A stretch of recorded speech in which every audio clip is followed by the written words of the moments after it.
Sekurang-kurangnya 22 maut manakala lebih 117 lagi cedera susulan serangan bom Israel yang menyasarkan dua lokasi di pusat Beirut. Serangan itu turut menyaksikan kepulan asap tebal dan bunyi letupan yang kuat.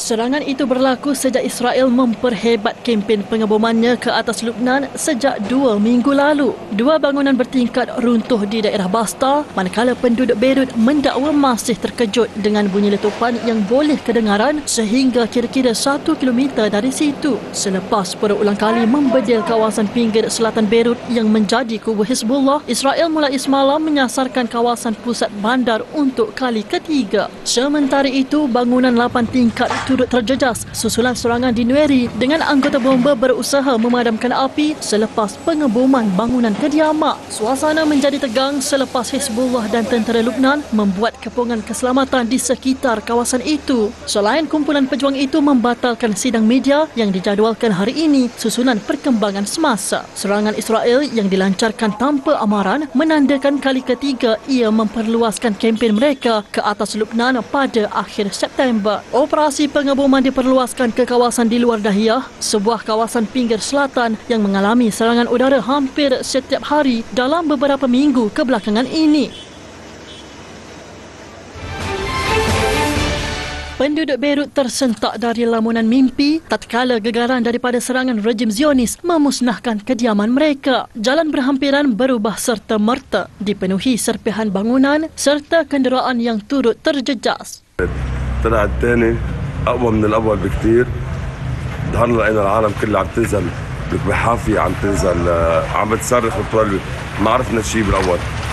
عم بظهر بدي اشوف طلبا الضربه، لقيت بيتي طايرين الازاز، طايره الشبابيك. ظهرنا لقينا هذا المنظر المرعب، يعني اللي شيء مش طبيعي. والله صار معي كنت عم كبر الزبالات من البيت يعني على الحاويه، وصرت على المدخل بدي اطلع على البيت. وصار اللي صار هون انفجار وصرت لبرا. وطلعت لقيت برا العالم كيف عم تشوطح وتعمل وتسوي وهيك. شو بدي اسوي بعد انا اجري ومروح اجري. Menurut pihak berkuasa Lebanon, serangan Israel mengorbankan 22 orang dan mencederakan lebih 100 di Beirut tengah semalam. Konflik antara Israel dan Hizbullah meletus setahun lalu. Konflik ini meningkat dalam beberapa minggu kebelakangan ini dengan beberapa siri bom Israel serta pembunuhan ramai pemimpin kanan Hizbullah.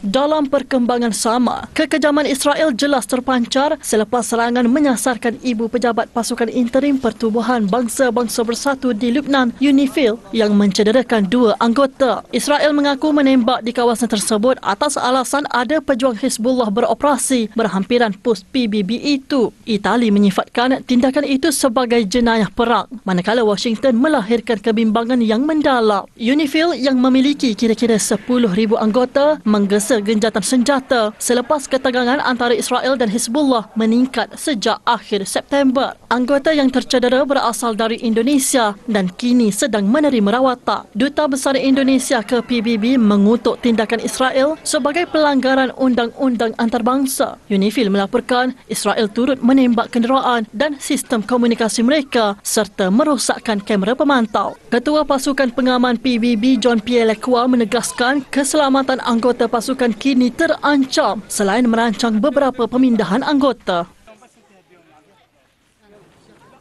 Ketamakan negara haram Israel semakin membuak-buak susulan pengumuman terbaru rejim berkenaan yang bertindak merampas tanah ibu pejabat utama Agensi Kerja dan Bantuan Pertubuhan Bangsa-Bangsa Bersatu bagi Pelarian Palestin UNRWA di bahagian timur kawasan Syekh Jarrah Baitul Muqaddis Timur.